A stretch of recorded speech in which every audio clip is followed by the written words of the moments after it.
Welcome to this edition of Your Health, Your Wealth.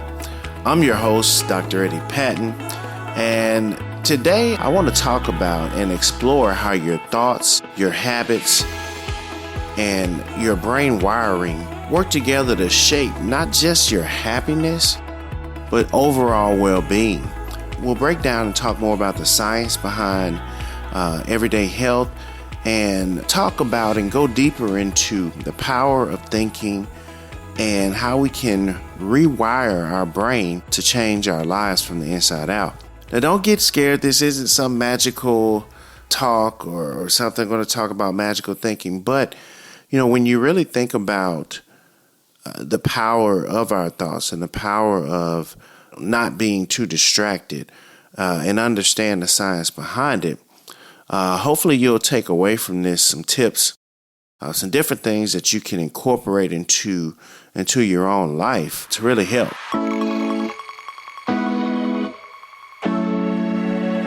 Why did I even choose this topic right now to talk about? And it actually came from a personal experience that happened this past weekend. And this week we had a lot in our country of 9/11 remembrances and memorials for Remember September 11th. There was a political assassination in Utah. There were other things that happened this week, but it was a very heavy week. There was just a lot going on this past week. And on top of that, even personally, I felt a little under the weather. The kids just started back in school and they were all sniffling and coughing. And then I started feeling bad. Even as a physician, we're human too. We get sick. So I wasn't feeling bad. There was a lot going on this week in the news and the media. And so I was really distracted, really all week. But on Saturday, went to run some errands and I came home and a family friend was here and he was leaving. And so we were on the porch talking. And, he's retired and traveling and playing golf. And we were talking about all that. And I'm just sitting there like, man, I'm envious. I can't wait to retire based on how stressful my work week had been and everything else. Even though we were talking, like I wasn't tuned in. I wasn't locked in. I was distracted. And my mind was wandering and going all around. And I noticed behind him was, I have these pots of lily plants on the front porch. And I've been walking by them for days, knowing they need to be pruned. There's some dead leaves that I need to pull out. And, hadn't gotten a chance to, well, let me not say hadn't gotten a chance. I just didn't do it all week long. Put it off, kept saying I'll do it later. But at that point in time, because my brain was all over the place, I said, hey, this is something that I can do right now, even while, we're having this conversation that I really should be just focused on. But because at that point in time, like I said, my mind was all over the place, I just reached down, I just started picking these leaves. And don't worry, you'll understand the story better once I get to the end. But, I pick these leaves and take them down to the trash can on the side of the house and throw them away. Ultimately, my friend leaves. He's probably like, what's going on? Like, why you're all over the place? But he leaves. So the next day, I lock in because I'm not feeling well, watch some football, try to rest. So the next day, my son actually had a baseball game. So I get up, trying to load the car, get ready for that for after church, and I cannot find my car keys. And usually I'm pretty structured about where I put my keys, where I put my wallet, where I put things. I'm kind of a habit type of guy. But I could not find the car keys. And I mean, I'm tearing the house up. I'm looking through the office. Did I leave them on my desk? I'm pulling all the blankets, everything off the bed. Did they fall off my bed? Did I drop them outside? So I'm going all over the place. Finally comes time for church and, we take my wife's car. We go ahead Everyone goes to church, but the whole time I'm thinking, like, where are my keys? I can't believe this. Where are my keys? And on top of that, right after church, I got to get him to this baseball game. And when I got home, I just broke down. I mean, I just sat there. I put my hands in my head. I'm like, just started praying like, God, I get it now. I need to pay more attention. And it was almost as if, I said to myself, I got the response. It said, slow down and think. So I took a couple of deep breaths, started to replay that Saturday afternoon in my mind, went back out on the porch. I knew the car was locked, so I didn't lock the keys in the car. So I stood on the porch, kind of replayed everything. And I walked back through, and what I did, and I walked over to the trash can, opened it up, and there among the dead leaves in the trash can were my keys. I was relieved. I found my keys. We quickly loaded the car, and I got on about my activity. But even while I was sitting out there watching him play baseball that afternoon, I smiled and thought to myself that, man, I was in fight or flight mode all weekend, and I kept getting distracted, and it clouded my judgment, clouded my memory, and led to this event that now that I couldn't find my keys, it actually made things even worse. So I thought that this is something that I want to talk about because I counsel patients almost every day about this, but this weekend, I had to doctor on myself. I had to listen to myself and take my own advice and just slow down, think for a second. And, I know neuroanatomy and all my training of how the brain works, how it operates in different ways. I've read plenty of books on the topics, Thinking Fast and Slow, which talks about kind of our reaction and different thought patterns, noise, atomic habits, the work of prominent neuropsychologists and psychologists and sociologists about the power of our thinking and how we deal with stress and how it affects our life. So I want to share with you some of these tips and topics since I just kind of went through this myself. So, we can think about the fact that when our brain is stressed, when we're distracted, it's hard to really focus and lock in and really reach our full potential, whether it be, and it also affects our health. And so we'll talk a little bit about that as well. Now, we live in a world where we have a lot of distractions. We're constantly, what I say, overstimulated. We have our phones by us at all times. The phone is constantly binging and ringing and giving us alerts. And if that's not enough, we got our watches, our electronic watches, our Apple watches or whatever that are giving us alerts and everything as well. So it's easy for our brain to constantly, feel stressed or constantly feel like, hey, there's a lot going on, or I got to do this, I got to do that. And so we have to be careful with ourselves, and we have to be careful that we're not always surrounding ourselves with this constant thought that we got to do something, or even with negative thinking, surrounding yourself by individuals who have a lot of negative thinking. This can affect you.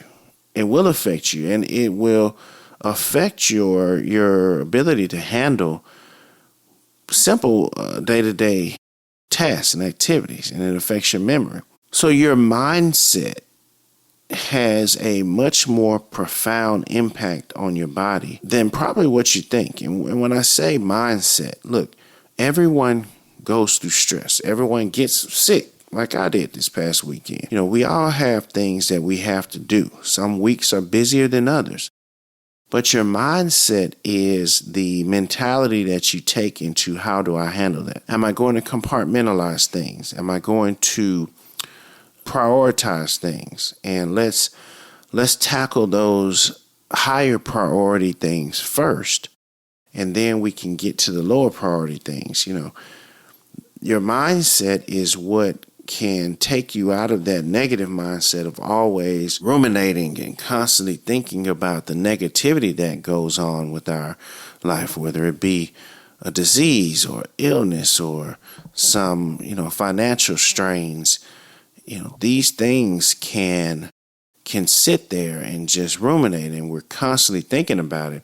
And before we know it, it has an effect on our whole lives. It has an effect in every aspect of our lives. So I often tell patients, especially when we're dealing with these chronic conditions like chronic pain conditions, the key to getting better is not in the medications that I may prescribe or some natural remedy you heard from someone. The key is, the power of your thoughts, the power of your mind.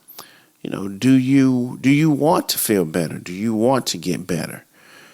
And this isn't some magical off the wall thinking. I don't want you to get scared, but it is something that a component that I do incorporate into my practice, and this is scientifically based medicine. There are a number of studies and research studies and trials that looked at and have looked at the power or the correlation or connection between your thinking and things like memory or your health, blood pressure, diabetes, and so forth.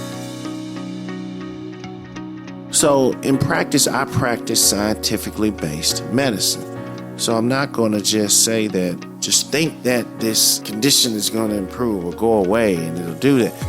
There is some power to that, but this can be a part of an overall therapeutic plan. So I do believe in both non-pharmacological therapies, like exercise, like socialization, like meditation, and I often prescribe these things as a part of an overall treatment or therapeutic plan. Now, before we start, beating ourselves up for constantly thinking in a negative mindset and so forth, it's important that you understand that your brain is almost hardwired to think this way. So if you think about it, negative experiences, they tend to become more ingrained in us than positive experiences. If you have 10 people may walk by you and tell you, I like your hair or I like that shirt. You may thank them, you may smile for a minute, it may soak in, but let one person say, hey, your hair looks terrible. That shirt is terrible. That's horrible. It's much more of a visceral reaction. You may become confrontational. You may think about this more. Why did that person say they didn't like my hair? I don't have that problem anymore since I cut all my hair off. But or why did someone say they didn't like my shirt? We tend to think about this a lot more, ruminate on it a lot more with a negative experience. And this has an evolutionary basis. It's not failing. It's more of a feature of like survival. So if you think about, back in the day and even today in countries, less developed countries, if, for instance, you have a path to a water source or something and now alligators have moved, or it crosses the territory of a tribe of lions and you get chased and almost killed by a pack of lions. Well, you want to remember that experience so you don't go that same way again, or so that you find an alternative path, so that you do something different. So that's how your brain, and why evolutionarily the connections within your amygdala, this fight or flight response that we frequently talk about, why there's so many connections, because you do want to prioritize. You do want to think about those things when they happen, and you do want it to lock into your memory. Okay, I don't need to go that way again because I almost got killed, last time I went that way. So, maybe let's find another path or another water source or so forth. So the amygdala, which is this small part of the brain, in the middle of the brain, that develops early on in our development, even as a child, the amygdala tends to prioritize these negative experiences. They making stress and anxious thinking more easier to remember as a defensive mechanism. So your amygdala connects to many different parts of the body, including your memory, vital organs like your heart, regulating your blood pressure. It connects to emotions because, you want to have an emotional connection to this near-death experience that'll help you remember it. So it's a very important and key part of our memory system and our brain function. But when we are in constant fight or flight mode, then our amygdala is hyperactive and it stays, active all the time. And that is when it becomes less healthy. So the problem lies in when we're constantly in this fight or flight mode, when our amygdala is always on, never cuts off, when we're constantly, revved up. This switch affects things like your insulin production, which can lead to increased blood sugar and diabetes. It affects your heart. It affects your blood pressure, hypertension. This constant just state of inflammation, all just because of how we focus our brain. And if we choose to focus on these, have this negative mindset all the time. And it is a choice. And you may think like, okay, why am I so upset now when this car just cut me off on the freeway? Whereas before I would just, let it pass. But that's because, again, that maybe the amygdala, so you're revved up, you're in constant fight or flight. So even little things have much more of a profound effect. So this isn't all gloom and doom, because I want to shift focus now and talk about, well, what can we do about this? So the theory is within the brain is that, your thoughts, your patterns, they work together. Neurons create a loop, and you have control over this loop, this deep biological system that's going on in the brain. You may think that life is out of control and all of these problems, all these things that I have going on, they're just dominating my life and there's nothing I can do about it. But there are things that you can do about it. And there's hard data, there's good science about the importance of, positive thinking. If you are religious, spiritual, it's the power of prayer, meditation. So all of these things I do incorporate in my practice because, if you have a diabetic neuropathy, you can't just think it. And if you have a diabetic neuropathy, no, you're not just going to think it away. But the power of your thoughts and the power of how you feel can have an effect along with the treatment that I give you towards lowering your blood sugar, towards having the mindset to go out and exercise, which will help. With having the mindset to eat a little bit better, change your diet, monitor your blood sugar more. And all of that will then help the neuropathy. So it's a full-on loop of how we have to reset our mindset. The first key thing that I'll say is the power of habits. There is a great book that I would recommend called Atomic Habits. It's a great book that talks about how in life do we establish habits. Our brain operates off of habits, and we consolidate habits into a different place that once something becomes habitual, you don't have to think about it as much. And it can be as simple as, getting up in the morning and working out at a certain hour. There's another great book that I read recently called The 5 a.m. Club that talks about that.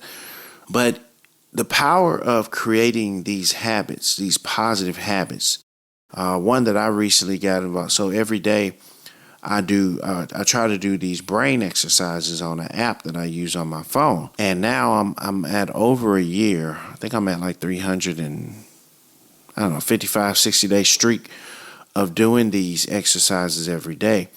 And it doesn't take a lot of time, maybe 15 minutes out of my day. But before I would, do it a couple of days and then forget about it and I'll come back to it. But once I decided to make it a habit, and got on the streak. Now, if I'm sitting there, I'm like, oh, I haven't done my brain exercises today, and I'll do them. So that is how your brain works. It locks away, it consolidates things into habits. So just like we have negative habits of always thinking about negativity, waking up, worrying about the problems, we can reset our brain to focus on positive habits. Habits like, okay, I'm having trouble getting up in the morning and working out. So I'm going to actually sleep in my gym clothes and just jump up, have my shoes right by the bed. I'm just going to go walking in the morning. It's different things like that. Or, okay, I want to do brain exercises every day, but I don't have time to get the paper. So I got my phone and my iPad every day. So let's find something that I can do on my phone. Or if I do use the paper, let me lay out these crossword puzzle Sudoku on the table every morning. So as I'm making my coffee, it's sitting right there. So now it becomes a habit. It becomes ingrained in our psyche, in our mindset to do these things. And that's one, strong way of combating the negative thoughts and negative mindset that may be affecting our overall health.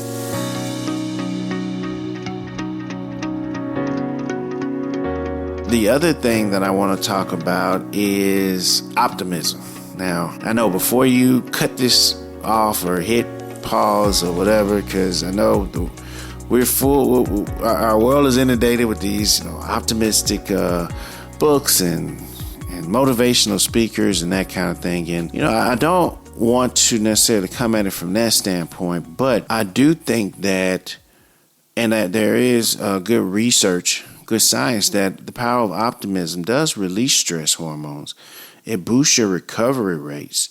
And there are studies that prove that within our physical self, as well as our diet and exercise, the power of positive thinking and a positive mindset, being optimistic. Going back to that example I said earlier about chronic pain, you may still, be having pain, but there's a difference if you wake up and you say, oh my God, I'm in so much pain, or I just had this knee surgery. I remember when I had a rotator cuff injury in the surgery. And if you've ever had a rotator cuff surgery, it can be pretty painful in the beginning. And I was in so much pain. They had a pain pump in and everything else. And I was sitting around just in pain. I said, you know what? I'm not going to let this control us. The pain is not that bad. I'm going to work through it. I went back to work earlier than the doctor said I should have.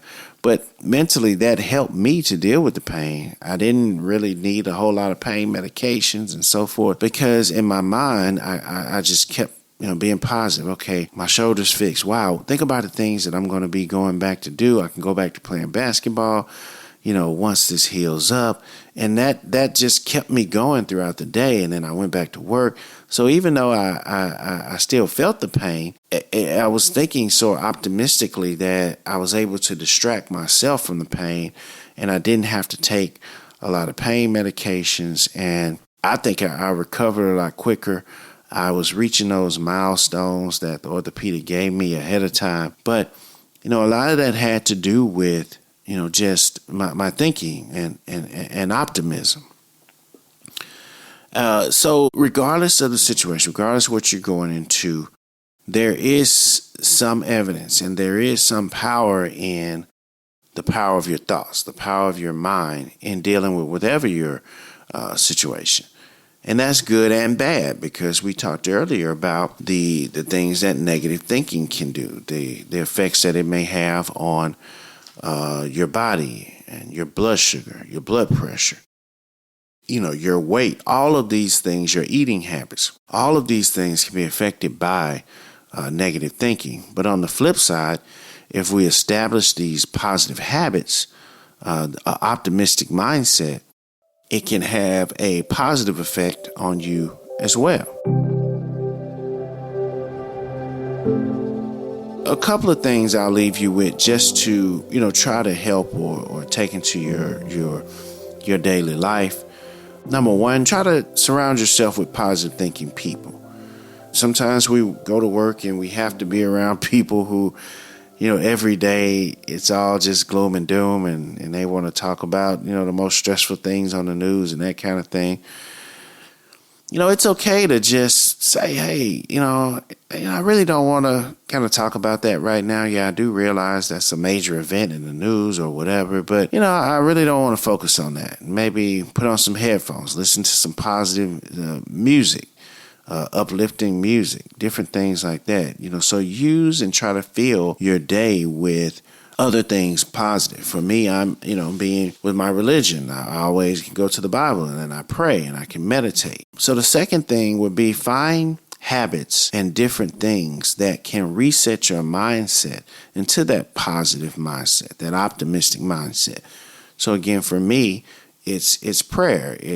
I also do a lot of mindfulness meditation. The myth about meditation is that you have to have insets and bells and meditation bowls and all of this type of thing. But the reality is you don't.